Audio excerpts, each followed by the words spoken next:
In this guide, I'll show you how to teleport to a woodland mansion in Minecraft. So the first thing you want to do is go to settings, and under world and game on the left, you want to scroll down under game settings until you get to world options. Now you want to ensure show coordinates is turned on.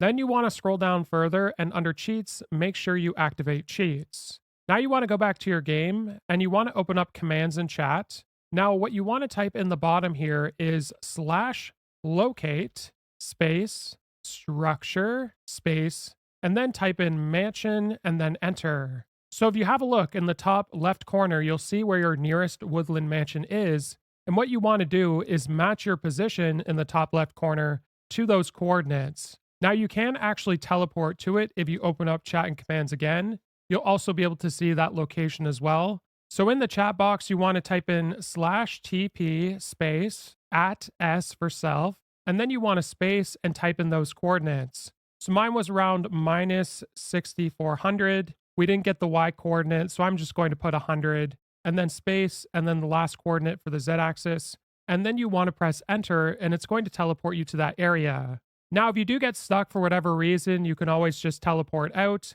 And here is the Woodland Mansion. If this guide was helpful, like and subscribe, and we'll see you in the next one.